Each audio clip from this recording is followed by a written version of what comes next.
Today we're gonna talk about one of the 3 new Aurorians, releasing alongside the upcoming Dunefire strike event, the all-seeing eyes, Allura. Initially I planned to, and also already recorded speculations about classes, elements and abilities of these 3 new coming characters. Tourdog, however, decided to go surprisingly fast and already released some more details on the mercenary from Umbraton, Allura. And that's what we're going to talk about today. Let's get right into it. Allura is a water element sniper and presumably the welfare 5-star character you can add to your roster by playing the Dunefire strike event. Although I'm honestly not surprised that she's a sniper, I do think that it's kind of weird to get another water sniper, as Fleur didn't release too long ago. And we also already have a completely free, very similar character in the Alchemy Stars flagship Aurorian, Vice. Now that we have established that Allura already has quite a competition, let's start analyzing her kit by first going over her active skill. Disillusioned. This skill lets you select one tile and deals 200% damage to 17 tiles in a radial shape centered from this selected tile. The damage dealt to the selected tile ignores defense, and damage tile effects of all hit tiles are cleared. At 10 stacks of Blessing, which is some kind of stack that her equip provides, the range of the skill increases significantly.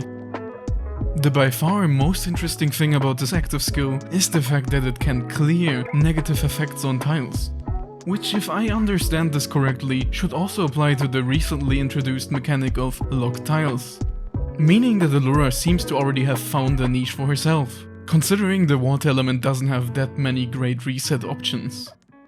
Otherwise, this skill is somewhat bland, as it only deals an okay amount of damage in a somewhat weird spread, especially compared to Vice's skill that should generally have a way higher raw damage potential. The probably most important fact here is the potential cooldown. With a low 1 to 2 turn cooldown, this skill can definitely have its uses. Anything higher than that would be quite disappointing. Next off, let's quickly go over her chain combo. No escape. Her chain deals 165% damage to 2 enemies at a chain of 4, 170 to 3 at 9, and finally 175% to 4 enemies at 13. All of these chains have a limited range of 3 surrounding clusters. Compared to our favorite travel mate Vice, she does have a lot higher scaling, but the demerit of limited range, while Vice does not. Otherwise, they're pretty close, besides Allura having a slightly higher chain requirement on her second and last chain combo. Last but not least, let's check out her equipment. Times Blessing. This is a pretty straightforward equip, as it allows Allura to get a stack of Blessing. That increases her active skill damage by up to 10% depending on the equip level for each one. Unfortunately, we do not know yet how she gets these stacks. My guess is either by walking through blue tiles, similarly to Kafka, or by using her active skill, which would make sense if her cooldown is 1. All in all, for a welfare character, she looks pretty solid, and maybe even like a slightly stronger alternative to Vice. And overall also a good budget option for water, as she also has the ability to get rid of tile debuffs, like the locked mechanic or spawns, which can definitely secure her at least one niche for the future.